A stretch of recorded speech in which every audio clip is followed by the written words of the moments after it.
Hello students, welcome back in the economics class. Myself Monica. So students, in today's video we are going to discuss a very important topic, that is of class 12 macroeconomics, and the topic is calculation of national income. In the previous topic we had covered what we mean by national income and its relative aggregates. In that topic हमने discuss किया था कि national income होती क्या है, उसकी definition और कुछ कन्वर्जन उसके रिलेटेड हमने की थी, जो वो कन्वर्जन हमारे इस टॉपिक में बहुत ज़्यादा हेल्पफुल होंगी।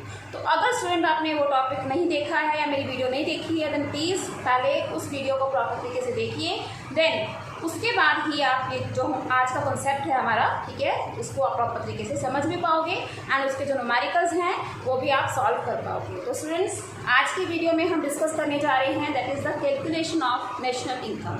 एक बार हम रिकॉल कर लेते हैं कि नेशनल इनकम होती क्या है।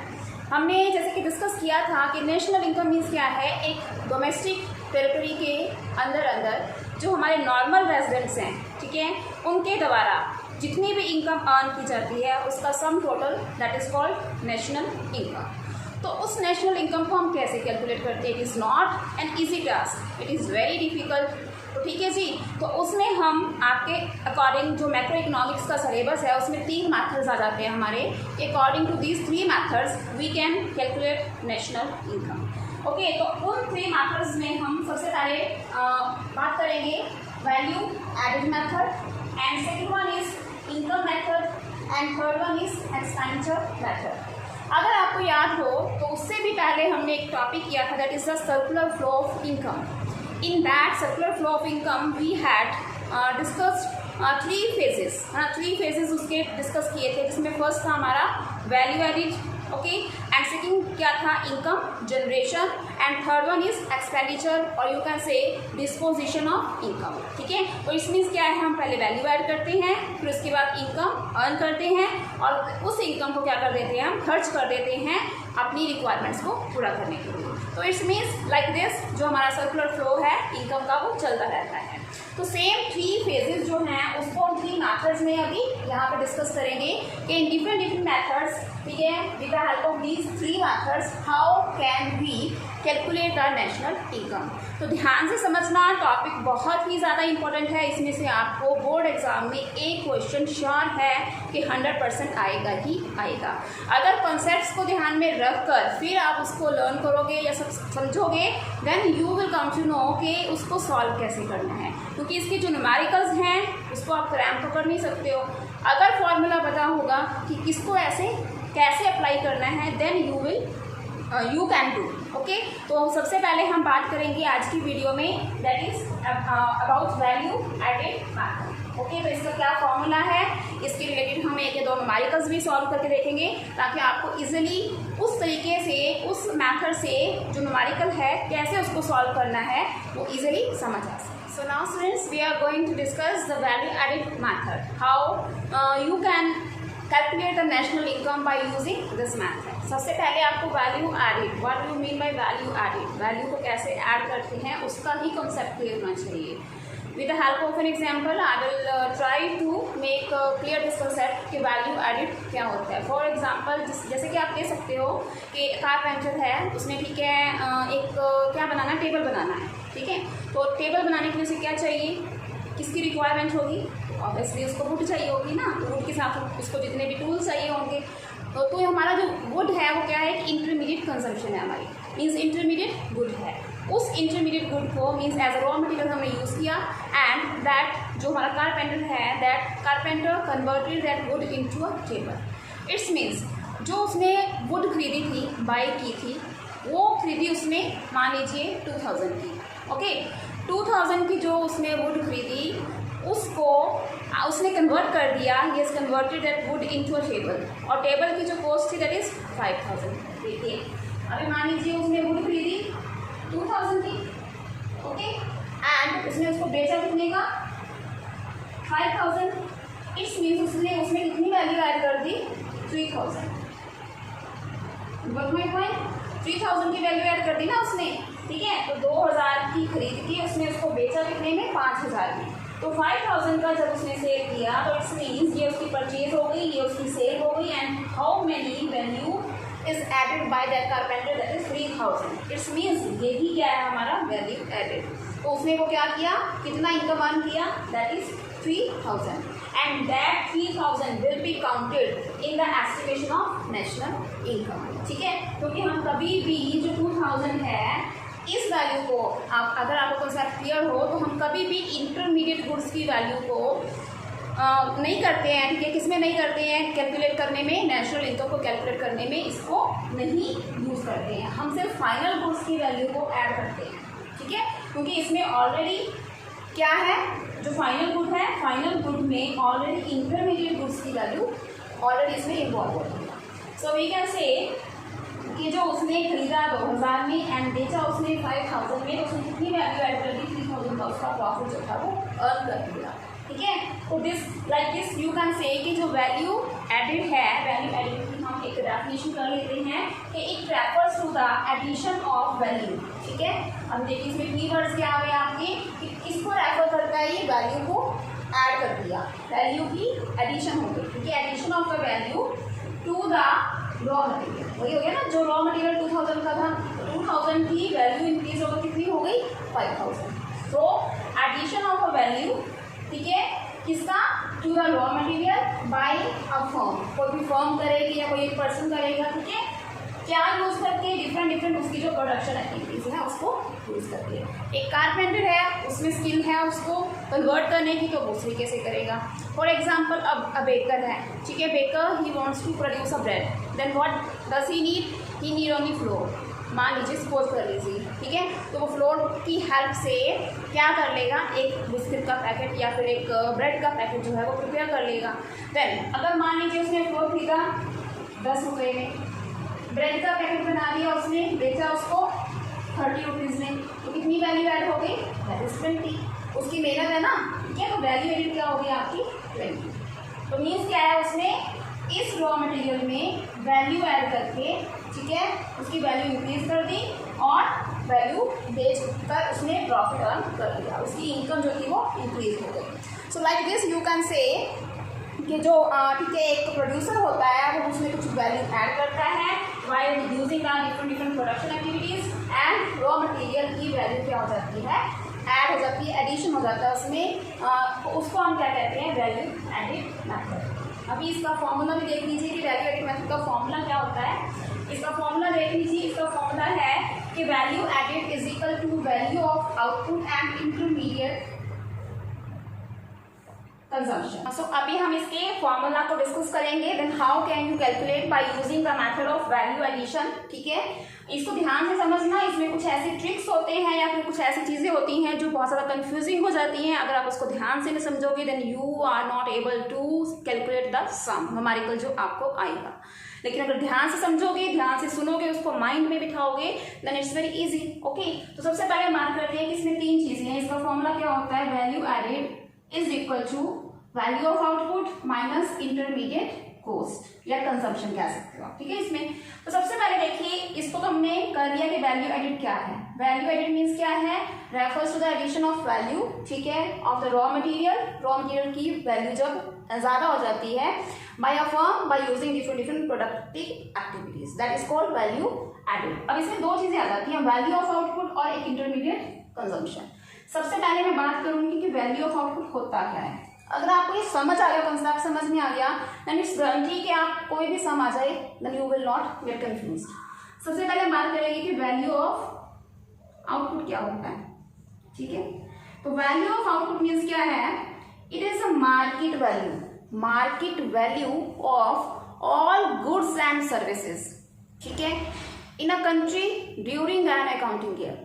अकाउंटिंग ईयर में जितनी भी गुड्स एंड सर्विसेज प्रोड्यूस हो रही हैं उसकी मार्केट वैल्यू मींस, जैसे कि मैंने अभी आपको एग्जांपल दिया, 2000 की उसने वुड खरीदी. ठीक है, 2000 की वुड खरीद के उसने उसको कितने में बेचा, 5000 में. ठीक है, मींस 5000. देन 5000 क्या हो गया आपका, वैल्यू ऑफ आउटपुट हो गई कि उस आउटपुट की कितनी वैल्यू है, आप उस आउटपुट की, उस प्रोडक्शन की कितनी वैल्यू है, आप उसको कितने में बेच रहे हो. एक प्रोड्यूसर जो प्रोड्यूस कर रहा है at the and final good की वैल्यू कितनी है, that is called value of output. तो इसकी यहाँ पे मैं डेफिनेशन लिखूंगी नहीं, आपको खुद से लिखना है। वैल्यू ऑफ आउटपुट मीन्स क्या है? It refers to the market price of all goods and services. Okay, final goods and services, final goods and services produce in a country within an accounting year. समझ आ गया? अभी कई बार आपको numericals में सीधा value of output is not given, तो भैया क्या हो जाएगा? कंफ्यूज हो जाओगे कि वैल्यू ऑफ आउटपुट तो दिया नहीं हुआ है ना, तो मैम अभी क्या करें हम? इट्स मीन्स कई बार क्या होता है कि मैंने कहा कि मार्केट वैल्यू मीन्स आपने जितने पे बेचा उसको, तो बेचना क्या होती है? वो सेल। आपको कई बार value of output directly is not given to get you confuse, ताकि एक स्टूडेंट कन्फ्यूज हो जाए। तो उसकी जगह पे आपको क्या दिया होगा? वैल्यू ऑफ आउटपुट की जगह पे आपको in the case of value output कई बार क्या दिया जाता है? Sales value. ठीक है, तो सेल का मतलब क्या है? Value of output. अभी इसमें और भी कन्फ्यूज़न है, ठीक है, इसमें और दो कंसेप्ट हैं। अभी जैसे कि हमने पढ़ा हुआ है कि कुछ तो चीज़ें ऐसी होती हैं जो प्रॉपर सोल्ड हो जाता है, जितना मटेरियल हमने बनाया वो पूरे का पूरा क्या हो गया? सेल हो गया, फिर तो ठीक है, सेल हो गया, ठीक है। बट कई बार कुछ चीज़ें ऐसी होती हैं कि वो सेल नहीं होती, वो अनसोल्ड स्टॉक में रह जाती हैं, तो लेकिन हमारे पास स्टॉक तो पड़ा है ना उसका। तो अगर आपको इस तरीके से, ठीक है, जो चीज़ें सेल हो चुकी हैं वो तो आएगा ही आएगा, सेल दी हुई है, जैसे वैल्यू ऑफ आउटपुट। सेल किस मैटर में आएगा? जब सारी चीज़ें क्या हो जाती हैं? All products are sold. Then आपका फॉर्मूला सिर्फ यही रहेगा कि value of output is equal to sales. Means इसकी प्लेस पर अगर सेल दिया हुआ है तो यहाँ पे आप लगा दो, ठीक है। बट कई बार क्या होता है कि कुछ अनसोल्ड स्टॉक है, अनसोल्ड स्टॉक है। फिर अनसोल्ड स्टॉक को हम कैसे फाइंड आउट करते हैं कि हमारे पास कितना बच गया? वो कैसे करेंगे? Eight the end of the year उसमें माइनस कर दोगे आप जो हमारे पास स्टार्टिंग में पड़ा था।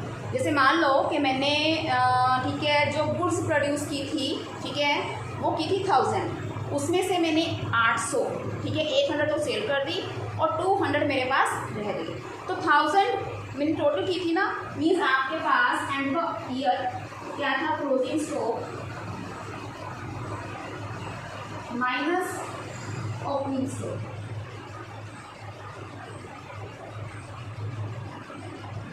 अगर मैं इसको कहूँ तो हम इसको क्या बोल देंगे?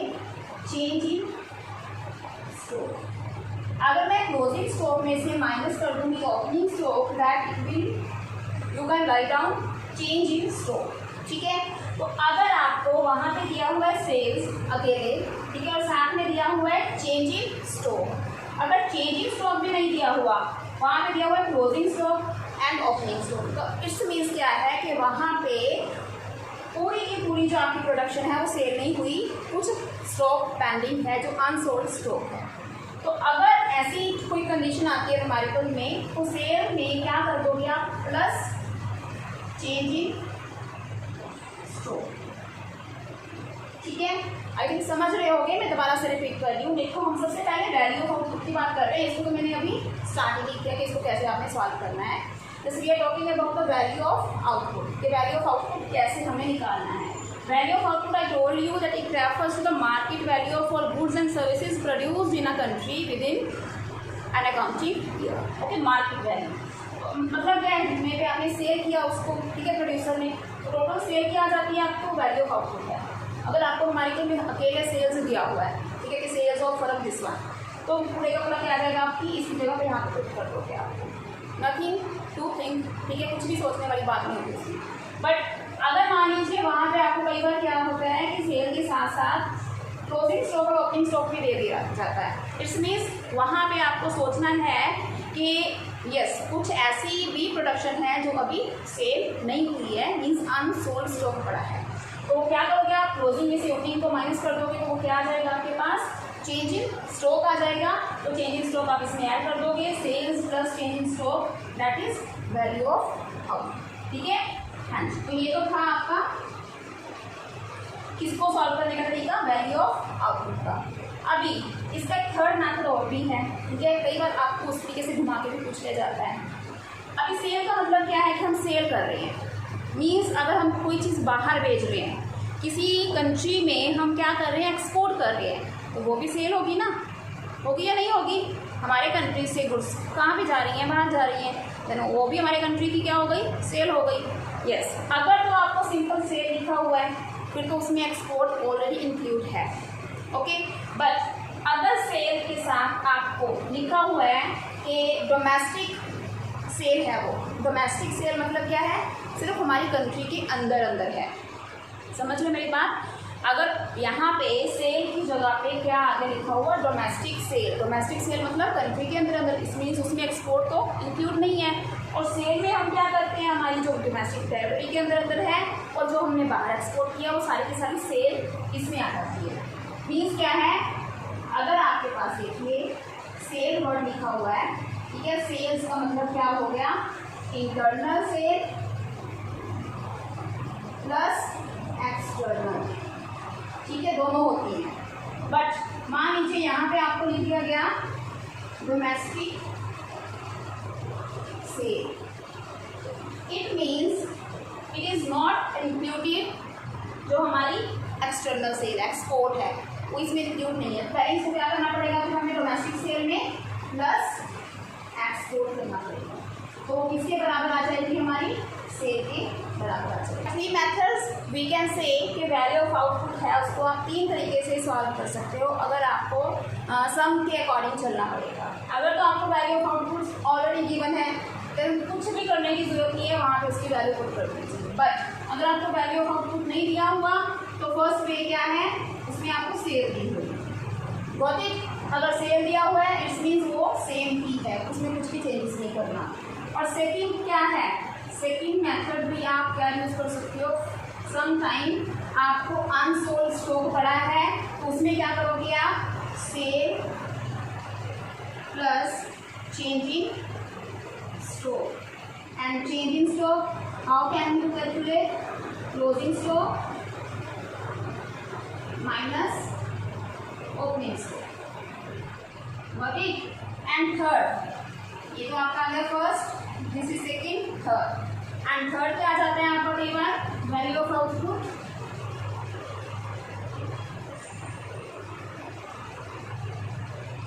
जहां पे आपको क्या दिया होगा? कई बार डोमेस्टिक सेल, अगर डोमेस्टिक वर्ड यूज किया हुआ है, ठीक है, तो आपको उसमें क्या करना पड़ेगा? एक्सपोर्ट को प्लस करना पड़ेगा, तो क्या आ जाएगी? आपकी सेल के बराबर आ जाएगी, मीन्स वैल्यू ऑफ आउटपुट के इक्वल टू आ जाएगी। सो आई थिंक ये तीनों तरीके आपको समझा दिए मैंने कि आपको कंफ्यूजन ना हो अगर आपको इसमें से कोई भी चीज़ मिसिंग है। आपको कंफ्यूज करने के लिए बहुत सारी चीज़ें यहाँ पे दी जा सकती हैं, ठीक है। एग्जामिनर होता है वो चाहता है कि स्टूडेंट को साथ क्लियर हो, सो दैट्स वाई वो कई बार ऐसा कंफ्यूजन जो है वो क्रिएट कर देता है। तो 3 तरीके से आप वैल्यू ऑफ आउटपुट जो है वो सॉल्व कर सकते हैं।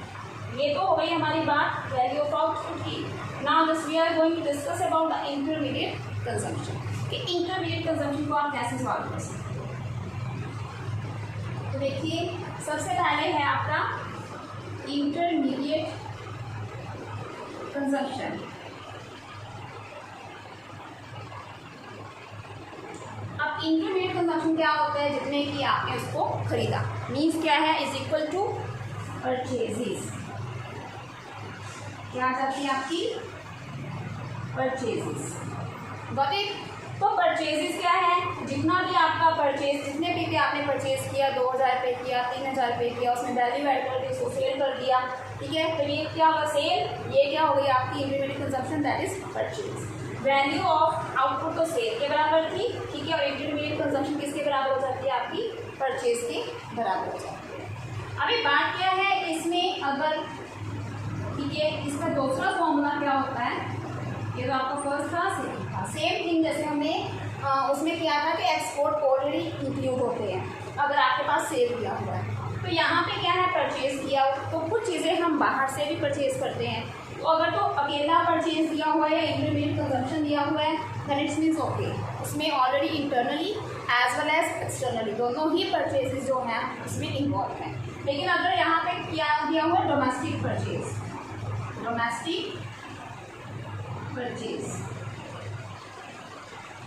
एक सिर्फ हमने अपने कंट्री के अंदर अंदर परचेज की, बाहर वाली इंक्लूड नहीं है, तो आपको साथ में क्या दिया होगा? इम्पोर्ट दिया होगा, ठीक है जी। तो आप इसमें इंपोर्ट प्लस कर दोगे तो आपकी क्या आ जाएगी, that is intermediate consumption. So with the help of this, ठीक है, जो आपको फॉर्मूलाज बताए हैं मैंने, इनकी हेल्प से आप वैल्यू ऑफ आउटपुट को भी कर सकते हो और इंटरमीडिएट कॉस्ट को भी, ठीक है, इजीली सॉल्व कर सकते हो कि इंटरमीडिएट कंजम्पशन क्या है, इंटरमीडिएट कॉस्ट क्या है। तो अभी मैं अगर कहूँ कि value of output it means sale, और ये क्या आ गई आपकी परचेज, ठीक है। ये आपके सेल में से परचेज माइनस कर दोगे तो वो क्या आ जाएगा, आपका वैल्यू एडिड। आई थिंक आपने नोट डाउन कर लिया होगा। तो अभी इसको एक बार दोबारा से हम एक्सप्लेन कर लेते हैं। तो वैल्यू ऑफ आउटपुट क्या है, आपकी टोटल सेल होती है जो आपने एक्सटर्नली और इंटरनली दोनों ही किए होते हैं। एंड इंटरमीडिएट कंजम्पशन क्या है, परचेजेस है। इसमें परचेजेस में आपकी इंटरनली और एक्सटर्नली परचेजेस दोनों होनी चाहिए। अगर नहीं है तो इंपोर्ट दिया होगा, इंपोर्ट को प्लस करोगे। अगर सेल में आपको डोमेस्टिक सेल दी हुई है ओनली, देन आप एक्सपोर्ट को प्लस कर दोगे तो आपकी टोटल सेल आ जाएगी। सो बाय दिस, जैसे मान लीजिए मैं कह दूँ कि सेल हमने वो वैल्यू ऑफ आउटपुट, ठीक है, हमने उसको कितने का बेचा, जहाँ हम कह सकते हैं कि मैंने कोई चीज़ खरीदी, ठीक है, 10,000 की, परचेज मेरी कितने की हुई, 10,000 की, बट मैंने उसको सेल किया 30,000, देन मैंने उसमें वैल्यू ऐड कर दी, ठीक है। तो वैल्यू ऐड का फॉर्मूला क्या था, वही था कि it refers to the additional of value, कि वैल्यू यदि ऐड हो गई, इसमें कितनी वैल्यू ऐड हो गई, दैट इज 20,000। तो जितने पे सेल की, जितने पे परचेज की, दोनों को माइनस कर दीजिए, दैट इज वैल्यू एडेड आपके पास आ जाएगा। तो इस तरीके से हम कोई भी जो आपका न्यूमेरिकल है वो सॉल्व कर सकते हैं। एंड एक और थिंग भी याद रख लीजिए, कई बार आपको कंफ्यूज करने के लिए जो आपकी सेल है वो नहीं भी होती, तो वहाँ पे और कुछ भी किया जा सकता है, that is price and quantity, ठीक है। इन दोनों को क्या करना पड़ेगा आपको, P इंटू Q, ठीक है।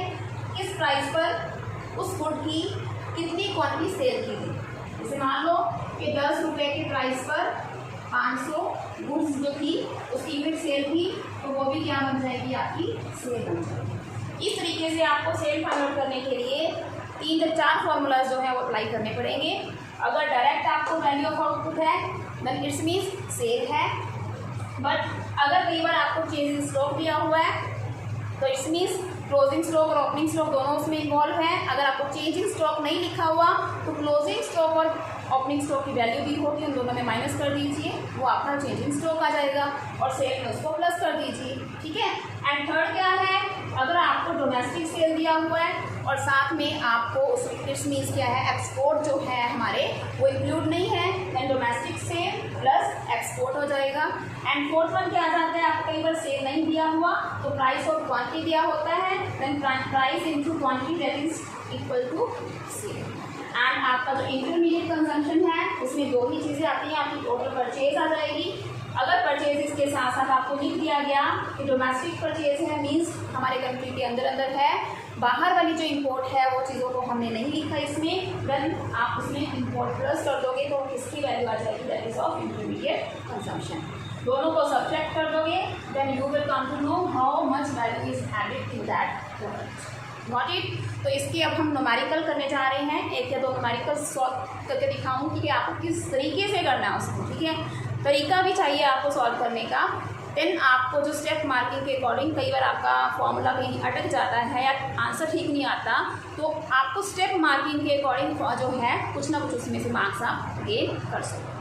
सो स्टूडेंट्स, मेरे यहाँ पे एक, ठीक है, जो न्यूमेरिकल है वो उसकी वैल्यूज उसके पर्टिकुलर्स लिख लिए हैं, then we will now solve this numerical. तो आपको तरीका बता देती हूँ, with that method you can easily calculate the national income. But यहाँ पे देखिए मैंने लिखा हुआ है कि कैलकुलेट द वैल्यू एडेड। सिर्फ हमने वैल्यू एडेड जो है उसको कैलकुलेट करना है by form A and B.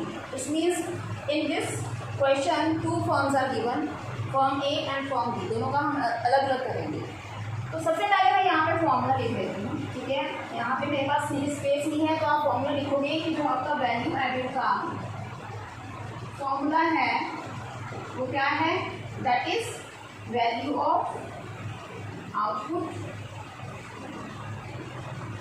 And minus intermediate consumption. Got it? अभी देखिए आपको वैल्यू ऑफ आउटपुट दिया हुआ है यहाँ पे domestic sale by firm A, export by firm A, purchases by firm A, sale by firm B and purchases by firm B. It means the same thing is not given. Intermediate consumption दिया हुआ है? नहीं दिया हुआ। तो मैंने आपको बताया था कि उसकी जगह पे आपको क्या दिया जा सकता है, या तो आपको सेल या फिर इसमें परचेजेस। तो ये वाला फॉर्मूला भी हम अप्लाई कर सकते हैं ना। तो सबसे पहले हम क्या निकालेंगे, अपना वैल्यू ऑफ आउटपुट। तो यहाँ पे एक साइड पे आप निकालोगे, ठीक है। अभी मैंने सबसे पहले इसको सॉल्व करना है, इसको मैं बाद में दूंगी। Value of output by firm A की बात करेंगे। तो वैल्यू ऑफ आउटपुट में क्या जाता है, सेल। अभी देखिए फर्म ए की सेल कितनी है, डोमेस्टिक सेल्स बाय फर्म ए, ये कितना हो गया सेल, 4000, ठीक है। तो ये सेल हो गई, बट कौन सी सेल है, ये डोमेस्टिक सेल है। मैंने आपको कहा है अगर डोमेस्टिक सेल लिखा होगा तो इसमें आपके एक्सपोर्ट इंक्लूड नहीं है, तो आपको एक्सपोर्ट क्या करने पड़ेंगे, इसमें प्लस करने पड़ेंगे। तो एक्सपोर्ट कितने हैं, एक्सपोर्ट की वैल्यू है 5000, ठीक है जी। तो और देखिए कोई और भी सेल है, ये क्या है, परचेजेस बाय फर्म ए। तो ये तो सेल नहीं हुई, sale by firm B, this is not the sale of firm A. ध्यान में रखना, जो फर्म ए ने सेल किया सिर्फ हम फर्म ए का अलग से करेंगे और फर्म बी का अलग से करेंगे। परचेजेस बाय फर्म बी, ये दोनों तो बी की रिलेटिव हैं और ये ए के रिलेटिव हैं। इसमें डोमेस्टिक सेल हो गया 4000 और इसमें एक्सपोर्ट इंक्लूड नहीं है, मैं उसको ऐड कर देंगे 4000 प्लस 1000, सॉरी यहाँ पे कितना जाएगा आपका 1000। तो ये सेल कितने के बराबर हो गई हमारी, 5000, ठीक है जी। तो सेल कितनी की होगी हमारी फर्म ए की, 5000। अभी हमें करना है परचेजेस, या फिर आप कह सकते हो इंटरमीडिएट कंजम्पशन। आप परचेजेस देखिए, फर्म ए की सिंपल आपको गिवन है, इसमें कोई डोमेस्टिक नहीं लिखा हुआ, विच मीन्स इसमें टोटल ओवरऑल आपका इंपोर्ट भी है और डोमेस्टिक परचेज भी है। Then already given that is of 200। तो कितना आ गया आपके पास, 200। तो यहाँ पे परचेजेस कर दो क्या, 200। इट्स मीन्स जो फर्म ए की है, वैल्यू एडेड जो है फर्म ए की, कितनी आ गई, 5000 minus 200, that is 4800 crore rupees, ठीक है। कितनी वैल्यू ऐड की गई फर्म ए के द्वारा, वो थी 4800। तो ये तो था फर्म ए का।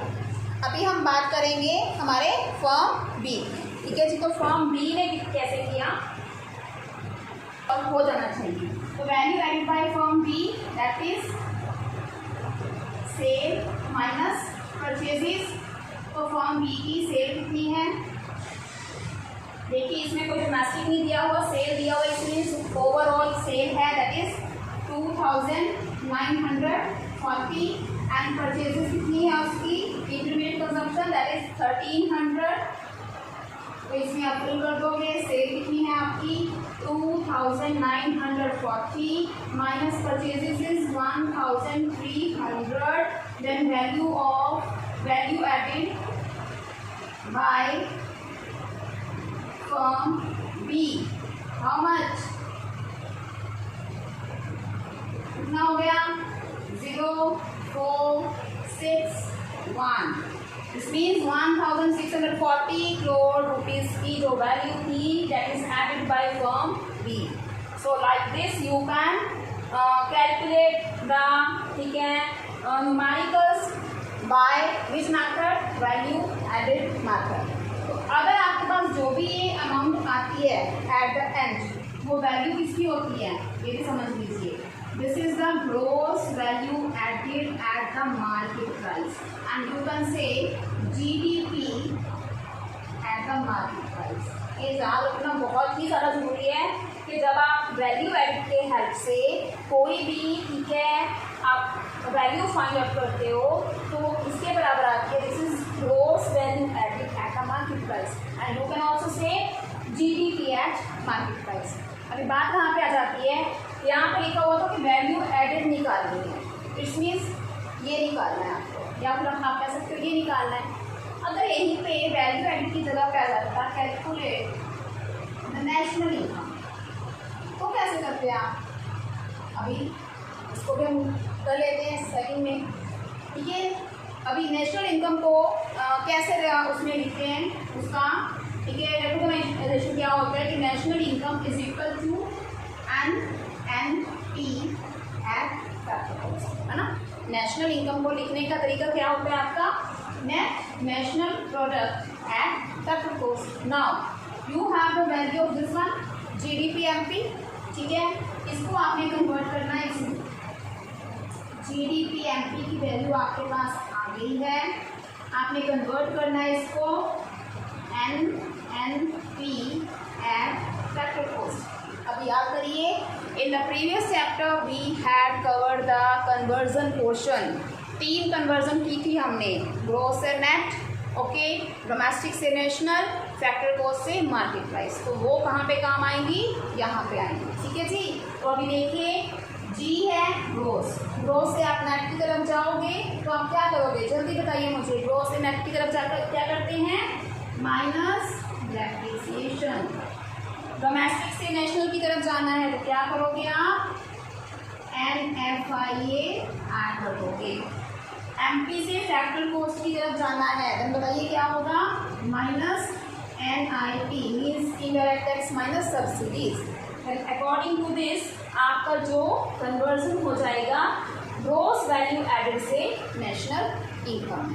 सो this is the whole formula, ठीक है, कि आपको मैंने इसमें हर एक चीज़ मेंशन कर दी है। आई थिंक आपको इसमें कोई डाउट भी नहीं होना चाहिए कि वैल्यू एडेड की हेल्प से आप किस तरीके से हमारी नेशनल इनकम जो है वो फाइंड आउट कर सकते हो या कैलकुलेट कर सकते हो। तो student this is your first formula. जब तक टॉपिक क्लियर नहीं होता इस वीडियो को बार बार देखिए, जब आपका कॉन्सेप्ट क्लियर हो जाएगा तब आप न्यूमेरिकल्स को सॉल्व कीजिए।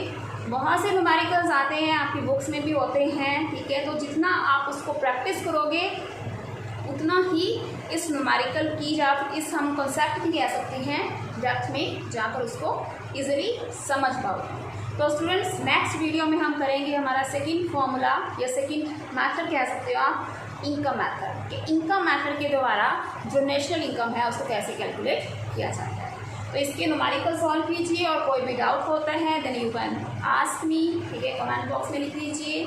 ओके स्टूडेंट्स, मिलते हैं नेक्स्ट वीडियो में हमारे नए टॉपिक के साथ, एक नया मैथ उसमें करेंगे। तब तक इसको बार बार रिवाइज करते रहना, प्रैक्टिस करते रहना। मैं हमेशा कहती हूँ कि practice makes a man perfect. जितना प्रैक्टिस करोगे उतना ही उस टॉपिक को अच्छे तरीके से समझ पाओगे जो कि लाइफ लॉन्ग आपके साथ रहेगा। तो स्टूडेंट्स तब तक टेक केयर, थैंक यू।